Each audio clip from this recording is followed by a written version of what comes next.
Good evening. The following countdown, particularly entries 8, 5, and 1, contain disturbing, scary, and in the case of entry number 8, graphic content. So, viewer discretion advised, and please turn off the video now if you are offended by any such material. I'm serious, some of the scenes shown in entry 8 could really disturb some people.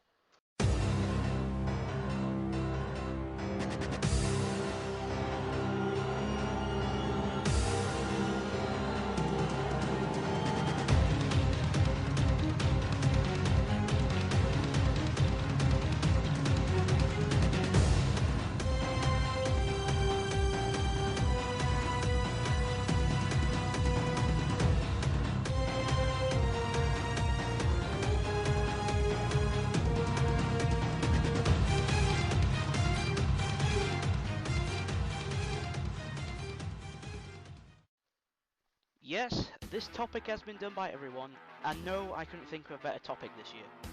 Now, we all love a good scare, whether it comes from a book, a film, or a TV series, or a video game, with SCP Containment Breach, The Twilight Zone, Resident Evil, and Jaws being some of my favourites, among others. And video games seem to be some of the best examples of horror in modern media. Why watch a film where the characters fight up the evil demon slash zombie slash whatever, when you can be immersed into the experience and dismount the necromorphs of your plasma cutter, hide from the Slender Man himself, or even explore the town of Silent Hill? However, what happens when the scares are unexpected? What happens when the game you're playing isn't a horror game? Moments like this can really come as a huge shock to the player, and the 10 moments on this list really turn up the unexpected creepy factor to 11. I'm rambling now, so let's just get to business, as per usual. Once per franchise, noise from games I played. Like the title says, I'm only looking at non-horror games, and a moment doesn't just mean a cutscene, line of dialogue, or portion of a level. A moment can be anything, from a cutscene to a level to a boss fight, anything can class as a moment. I think we're done here. Let the scares begin. I was a bad girl one time. And now I'm gonna pay for what I did forever and ever and ever. I should have done what I was told. I should have been more careful. The world of Portal is a lonely one. Everywhere you go throughout the entire game seems to give off a feeling of claustrophobia and abandonment, yet at the same time you also get the feeling that you're being watched, which helps to create a sense of unnerving atmosphere. Nowhere is this more apparent than the final escape sequence at the end of the game. Up until the point where GLaDOS tries to incinerate you, the game had a sense of structure, where you go through test chambers, solve puzzles, and advance to the next stage. However, as soon as you step outside the testing track, the ambience increases, GLaDOS starts behaving more and more erratic, and it just suddenly becomes 10 times more unnerving. The game also loses its sense of structure, and you have absolutely no idea what you're going to have to face next. This is best shown on two occasions. One where you enter a seemingly harmless empty room, which is suddenly filled with turrets, and when you turn a corner to have a rocket turret pointed straight at your face. That should keep you on the edge of your seat. What makes this sequence worse, however, is that when you manage to get inside the offices that you may have noticed from the test chambers, you notice they are all completely abandoned. Naturally, this throws all sorts of questions into your head about the fates of the Aperture employees and where the hell everyone is. It's at this point that you realise that the entire facility is abandoned, and yet, why do we still have the feeling that we're not alone? And who the hell keeps leaving those strange marks on the wall? Oh, Valve, you magnificent bastards. To avoid sounding like a broken record, and because I can't come up with anything else to say, I think it's time to move on. I should have done what I was told. I should have been more careful. For what the Pokemon series is on the surface, it has some pretty dark stuff hidden within its various games. However, with the exception of Lavender Town and its strange music, which did not cause suicides by the way, the truly creepy stuff doesn't really come about until Generations 4 and 5. I mean, there's the Strange House, the Distortion World, End's Toy Room, and sweet Jesus, what the hell am I seeing? But by far the most disturbing thing in the Pokemon series is the old freaking chateau. My god, is this place creepy. For a start, it's a haunted house, which is scary enough in its own right, but this place manages to be so creepy that even NPCs are frightened of it. Secondly, it has actual human ghosts haunting the place. Again, this may not seem like much, but when you compare it to the Pokemon series norm, which is bright and cheerful for the most part, stuff like this seems to have its creepy factor amplified due to how strange and unexpected it is. What also makes these ghosts even creepier is that they rarely show up, only appearing at certain times when the player enters certain rooms. Also, need I mention the painting with the creepy red eyes that follow you around the room? No?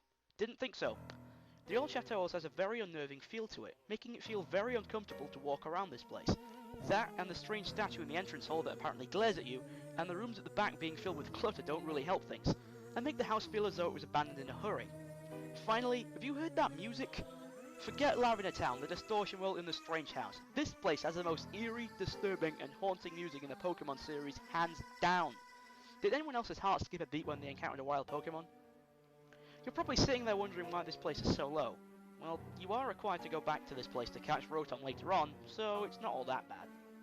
I should have done what I was told. I should have been more careful. So, Twisted Metal. That name alone lets you know that the series is messed up. Well, it's either referencing that or a car crash, take your pick. Nearly everything about this series is messed up, from the characters to the storyline. Even the basic idea for this series is, well, twisted. Some of the best characters, and by far the most disturbing, are the four most recognisable. The mask-wearing psychopath Dollface, Mr. Grimm, the incarnation of death itself, the demonic Calypso, and Mad Clown and series mascot Sweetie. All of these characters returned in the 2012 reboot, and while I consider Dollface and Mr. Grimm's updated backstory and redesign to be a step back, they still managed to live up to the series standards. However, Calypso and Sweet Tooth were vastly improved upon. Calypso was changed from a man who was given his powers by a demon to the apparent human form of the devil himself. Sweet Tooth, on the other hand... Oh god, Sony, where did you come up with this? It's as if Sweet Tooth wasn't disturbing enough. In the reboot, Sweet Tooth is still Marcus Kane, who has a dark side of his personality called Needles Kane, and said dark side is a serial killer. You know, the same old stuff we know from Twisted Metal 1, blah blah blah. However, here his character is much more fleshed out, even giving us the detailed account of his first murders. When Marcus first let out Needles by carving a clown mask, Needles completely overthrew his old personality, effectively killing Marcus. He then went on a murderous rampage, killing his own wife and son, but decided to save his daughter Sophie for last and deliberately tried to toy with her. This led to Sophie escaping and stabbing a pair of scissors just below his left eye. Still with me here? Good. Let's continue. Sweet Tooth then pursued Sophie to a local hospital and worked his way up to her, killing everyone he came across. Upon arriving at Sophie's room, he was infuriated to learn that she had escaped him yet again. This sparked an unholy obsession with hunting her down, which spanned the course of 6 years, eventually leading to Sweet Tooth meeting Calypso, who promised to take him to where Sophie was hiding, if Sweet Tooth won his Twisted Metal contest. Damn. Well, that's messed up as hell. Oh, what's that? You want the ending? Sorry, but I'm not going to tell you that for not wanting to spoil the story any more than I already have. I should have done what I was told. I should have been more careful. From psychotic killer clowns to alien virus zombies, number 7 is The Flood. Sweet Jesus, who honestly expected something like this from Halo? Not that I'm saying sci-fi and horror can't mix, we already have great examples of that from the Alien, Dead Space and Predator franchises, but the sudden appearance of the Flood in the first Halo was completely unexpected and changed the tone of the game from a sci-fi shooter epic to something much darker. The Flood themselves look pretty horrific, with their basic form being what looks like a cross between a cuttlefish, a parasitic mushroom and a flower. Wait a second, that seems awfully familiar somewhat. Were Bungie playing Pokemon when they came up with this design? Anyways, this design is okay, but combined with the erratic movements they make while crawling, makes them seem really unnerving. However, this is nothing compared to what happens when they infect a host. With Marines, their bodies' muscles expand, their entire bodies are covered in a yellow skin, tentacles sprout from their arms, spores grow on their legs and chest, and their necks are snapped and their heads pushed aside to make way for the new sensory organs. Elites, on the other hand, get an even worse treatment. Tendrils sprout all over their backs and arms, their hands are mutated into a mixture of tentacles and claws, and their heads are literally folded backwards to make room for the new sensory organs pushing out of the chest. If the Flood themselves weren't bad enough, in every game of the original Halo trilogy, you have to at some point traverse through a Flood level. These levels take place in what I can only guess is a Flood nest, where the walls and floors are made up of a hulking yellow mass, which I swear is alive, and there are Flood infected crawling all over the place, and spore pods everywhere. Last but not least is the Gravemind. This thing serves as both a supreme leader and a hive mind for the Flood, and is nothing more than a gigantic pulsating mass of tendrils with what I think is either an eye or a mouth at the top of the tentacle, which serves as the main body. Ugh. I'm glad that we killed these bastards off for good in Halo 3. I hate to see what these guys might look like on a next-gen console. I should have done what I was told. I should have been more careful. You know, now that I think about it, Nintendo are tricky little bastards when it comes to placing creepy stuff in their games. Case in point, Mimi from Super Paper Mario. Think about it for a moment. You've expected an innocent-looking little girl who transforms into a giant spider by repeatedly snapping her neck would be a boss in a Mario game. Maybe in Silent Hill or even Fear, but not in Mario. Good God, what was Nintendo thinking? Yeah, sure, put it in, that won't give people nightmares. I know that the Paper Mario series is generally darker than the rest of the Mario games, but Mimi is just a little step too far in my opinion. When she transforms, you see her eyes bug out of their sockets and hear her neck continuously snap up until a point where the cracks suddenly stop, implying that there are no bones left to break. And when those spider legs burst out of either side of her head, you can see parts of her hair dangling off some of them, and her human body goes completely limp. What makes it even worse is the only way you can damage Mimi is by jumping on her head, which threatens to dislodge her body completely. Heck, in her first and last encounters, she's practically invulnerable, meaning that your only option is to run. It can get pretty nerve-wracking running through a basement of a mansion with a giant spider on your tail. Then there's how she is defeated. After running through the entire mansion and trying to figure out who Mimi is after she disguises herself as Merlee, Merlee removes her invincibility, which allows you to damage her. Once she's taken enough hits, her spider legs fall off. Hang on, did I just read that correctly? Once Mimi is defeated, her spider legs snap off. What the fuck, Nintendo? If Mimi wasn't bad enough in her spider form, she's even worse in her human form as she is a complete sadist. She takes joy in creating traps and causing pain and suffering to the heroes. She's outright pleased after Samus' kingdom is destroyed, and even attempts to make Mario witness his deepest fears. God damn it, Nintendo, why would you even? I should have done what I was told. I should have been more careful. Remember these guys from last year?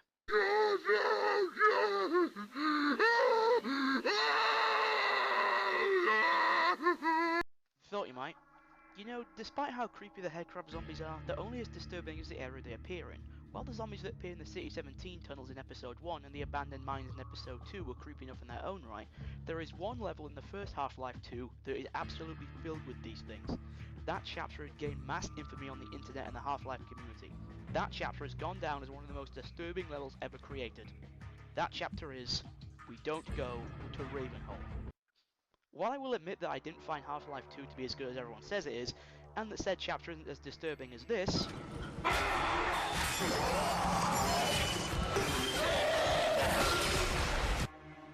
this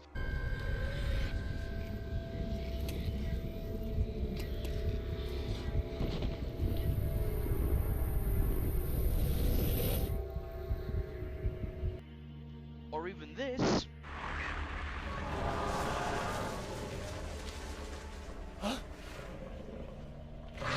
I still feel that it does have its good points, with this level being one of them.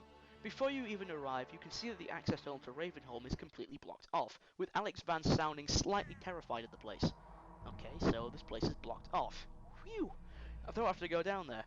But then, the Combine launched an attack on their rebel base, causing the main exits to be blocked, meaning that, oh no, we're gonna have to go through this place, aren't we? Yes, we do, and it's as creepy as all hell. When you arrive in Ravenholm, you'll immediately notice that the dismembered zombie corpses, dead head crabs and head crab shells are lying all over the place, which makes it very easy to guess what happened to this place. Naturally, as you'd expect, zombies are everywhere as you make your way through this ghost town, yet there's also a considerable lack of ammo in the area, meaning that you need to pick your fights carefully. Or you would do if the place wasn't littered with things you can pick up with your gravity gun, or traps set by the craziest NPC ever created, Father Grigori. This chapter also serves as the introduction to two new enemy types, the fast zombie and the poison zombie. The fast zombies are basically the same as normal zombies, but have all their organs and skins removed, leaving just the muscle and skeleton behind. And like their name implies, they can run twice as fast as regular zombies. They also make some pretty gruesome and animalistic yells and screams while you fight them. The poison zombies are by far the worst, due to the fact that they carry multiple poison head crabs on their backs, which they are able to throw at unsuspecting players. The fact that these zombies appear to still be breathing as they make faint noises which sound almost like wheezing implies that the human being being controlled is somehow still alive under all that. Damn, and I thought Mimi was messed up. Moving on.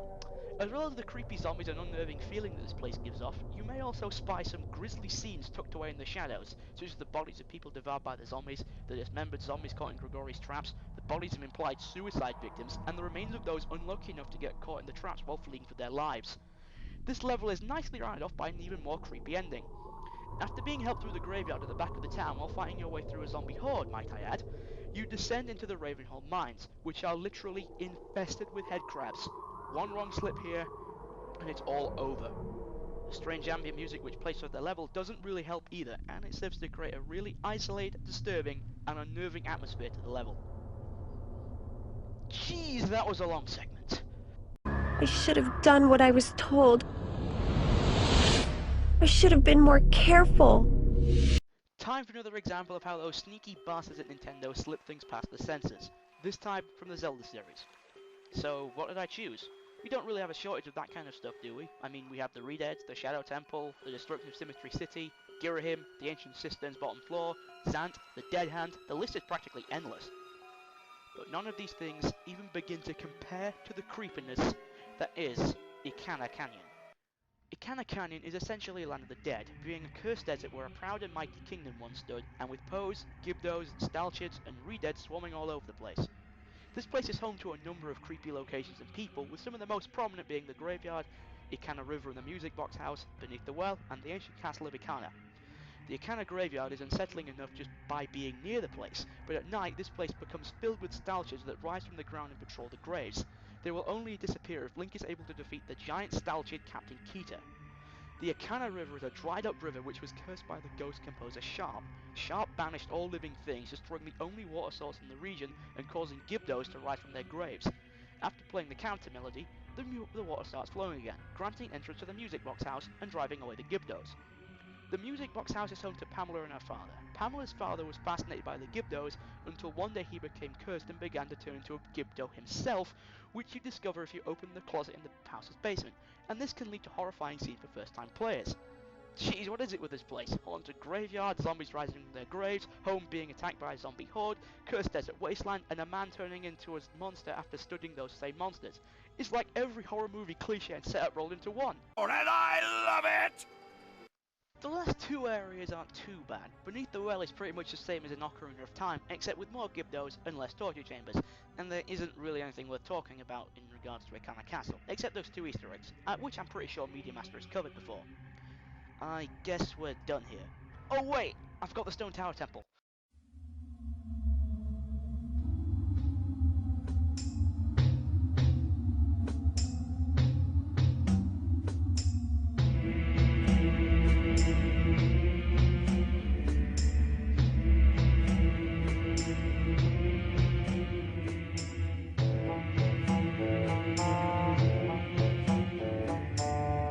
The Stone Tower Temple is a penultimate dungeon in the game, and even getting to it requires the use of all your transformation masks and songs.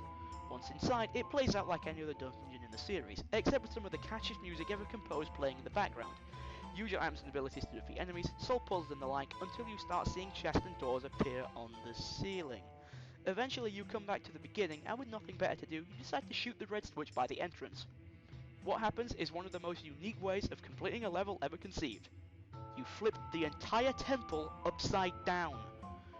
What makes this disturbing is not the act of flipping the temple, but what it implies. The Stone Tower Temple appears to be based on the Tower of Babel, and appears to be mocking the gods, what with the statues pointing to the sky and licking the Triforce symbols. The gods naturally grew angry at this and decided to get their revenge by flipping the entire temple upside down. So instead of a tower going straight up to heaven, you get a tower going straight down to hell. Damn, that was interesting to say the least. Moving on. I should have done what I was told. I should have been more careful. Like the Zelda series, the Metal Gear series has its fair share of disturbing moments, but it's due to the anti-war nature of the series and the strong anti-war message it appears to give off, which makes these moments have a much stronger impact on the player. These moments are quite hard to find, with the only ones that are thrust right in your face are the various disturbing bosses you face throughout the games. So in order to find the number 3 entry, we're going to have to delve a bit deeper than usual, specifically into the character backstories. With the likes of Raiden, Mistral, the boss, Grey Fox, and even the fake backstory method for Paz Ortega Andrade from Peace Walker, we're kind of spoiled for choice. But knowing me, you'll probably guess that I'll pick the B&B Corps. And ye be right. In case you didn't know already, the B&B Corps are a group of insane female soldiers who have become so traumatized by their experiences of war, the only way they could escape was to become war machines themselves. you just become completely enveloped in a single extreme emotion: joy, anger, sadness, and fear. Or simply put, laughing, raging, crying, and screaming. What we're initially unaware of is how they became to be so messed up, so leave it to Drebin to explain everything. First off, there's Laughing Octopus, who I've already covered in 2 other videos, so I'll try to keep it short. Laughing Octopus was born in a small fishing village in Scandinavia, whose local delicacy was fresh octopus. One day, a group of armed fanatics attacked the village, killing everyone except Laughing Octopus and her family. Instead of killing her, the mercenaries decided to do something even crueler. They made her kill her own family, and they made her laugh while doing it. Then there's Raging Raven. She grew up in an Indonesian province and was captured by soldiers as a young child, along with several others. The children were beaten by the soldiers on a daily basis and tried to cheer each other up while eating whatever food they could, until one day the soldiers left, leaving the children to be pecked to death by wild birds. When the birds arrived at her, by a miracle they only pecked through her bonds, freeing her. At that moment, she became filled with rage and tore apart the birds with her bare hands, one by one. She eventually caught up with the soldiers and tore them apart, as well as all the civilians they had captured, all the while screaming and cawing while she did it. Crying Wolf is somehow even worse. She was born in a war-torn province in South Africa. When the war finally reached her village, the rival faction killed her parents and siblings, causing her to flee with her baby brother. One day they came across an enemy patrol, causing them to hide in a nearby shack. Her brother started to cry, causing Wolf to place her hand over his mouth to stifle the noise. When the soldiers left, she discovered that she had accidentally smothered her brother. This caused her to hallucinate, making her see a wolf walk beside her. She finally reached a refugee camp after many days of travelling, yet at night she was tormented and driven insane by the cries of the children. She soon envisioned the wolf answering her pleas, and one night the wolf killed every single child in the camp. She tried to stop the wolf, but it was just an hallucination caused by her damaged mind, and it was her who killed those children.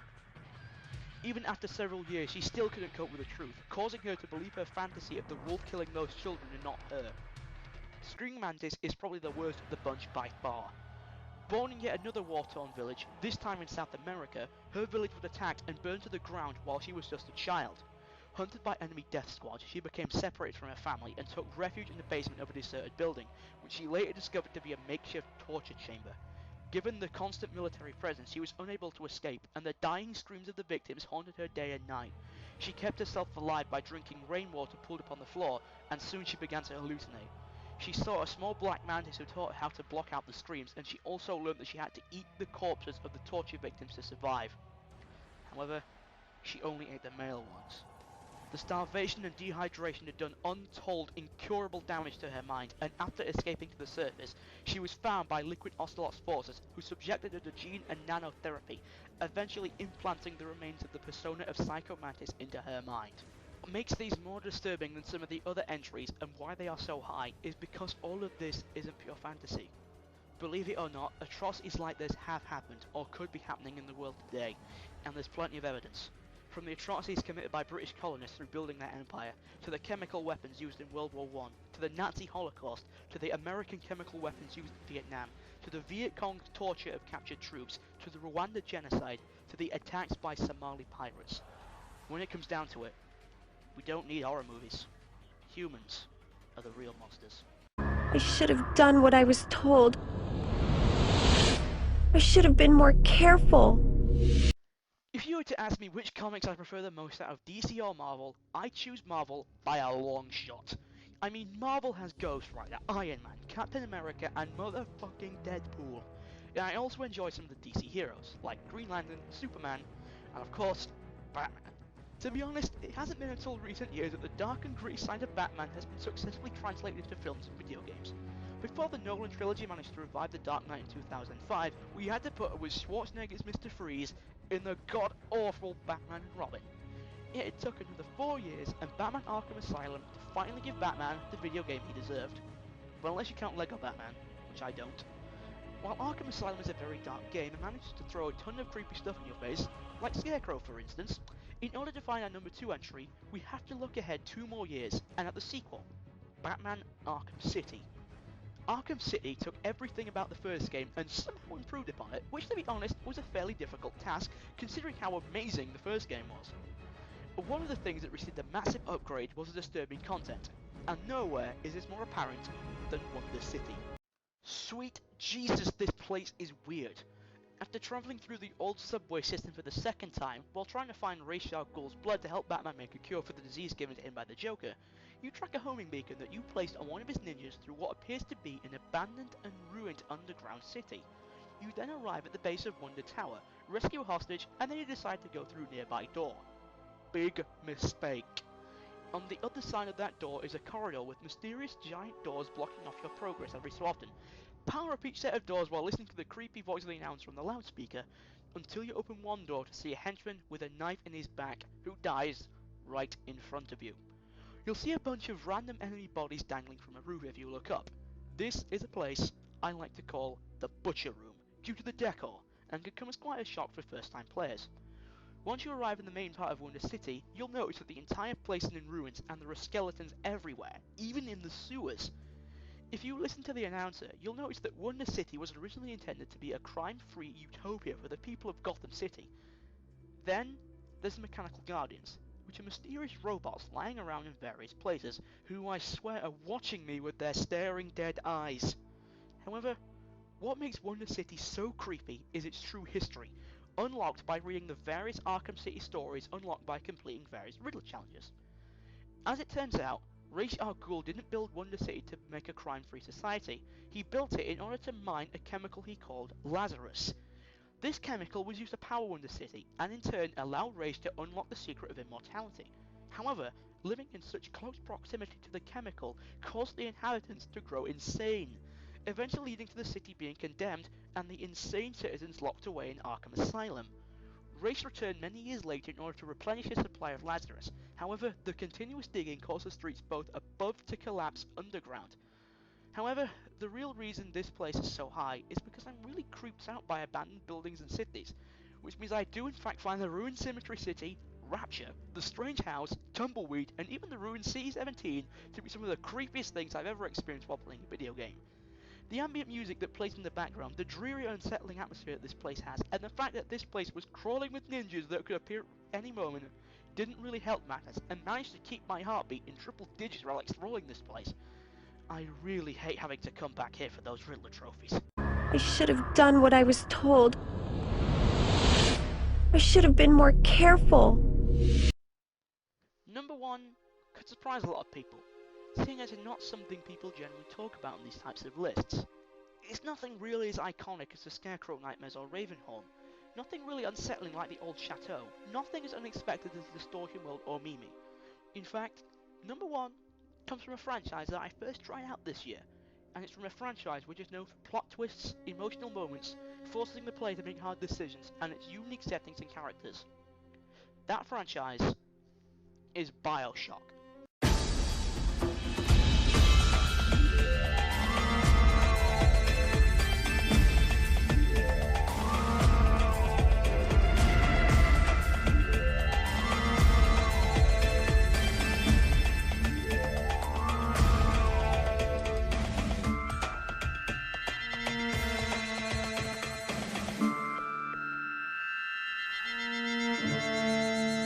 To be honest, number 1 isn't even what most people would consider to be the most disturbing thing in the BioShock series. It's not a level, it's not a character, it's not an enemy type, it's not even... Would you kindly? Would you kindly get this? Would you kindly find that? Would you kindly find that? Would you kindly find? Would you kindly get this? Would you kindly head to Ryan's office and kill the son of a bitch? Number 1 is a group of strange and disturbing NPCs known as Little Sisters. Good God, where do I even begin? How about the fact that Little Sisters used to be normal little girls who were taken from their families at a young age and were genetically modified to naturally produce the substance known as Adam.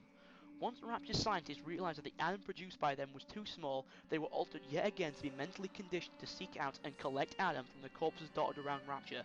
They were always accompanied by a Big Daddy who will stop at nothing to protect them from harm, and they've been mentally conditioned to be bonded to their accompanying Big Daddy. What also makes them even more disturbing is that due to their mental conditioning, they see the world of Rapture as a beautiful, golden, marble-floored heaven, with their Big Daddies as knights in golden armour and dead splicers as angels. This means that once you cure them of the modifications done to them, they wake up and see the harsh reality of what they were doing. Can you imagine what that must have been like for them? Can you honestly imagine the trauma they must be suffering when you save them and they realise where they are? If you're still not convinced why they're at the top spot, just listen to some of their dialogue. Look, Mr. Bubbles, it's an angel. I can see light coming from his belly. Wait a minute, he's still breathing. It's alright. I know he'll be an angel soon. Not only does that sound like something a possessed doll or insane mental patient might say, the constant upbeat attitude these girls have is just really unsettling. Is there more to the little sisters than meets the eye? Maybe, who knows. But one of the main reasons why they're at number one is because of what they imply about the world of Rapture. This shows that Rapture has become so backwards, so twisted, so far from the utopia Andrew Ryan envisioned, and that the people have become so addicted and so dependent on Adam that they believe that the best way to collect it is to genetically modify and brainwash little girls and send them out into the ruins they created, and to fuel their own addiction rather than to do it themselves. In fact, even collecting the girls to begin with is messed up. Ryan's men took young girls from their families without letting them know what was actually happening to them. My theory is that some of the splices in Rapture are actually the parents of the little sisters who learned the truth about what happened to their daughters and ended up driven insane and becoming splices as they couldn't live with the discovery of what had happened to their children. I'm a Nintendo kid, and thank you for watching.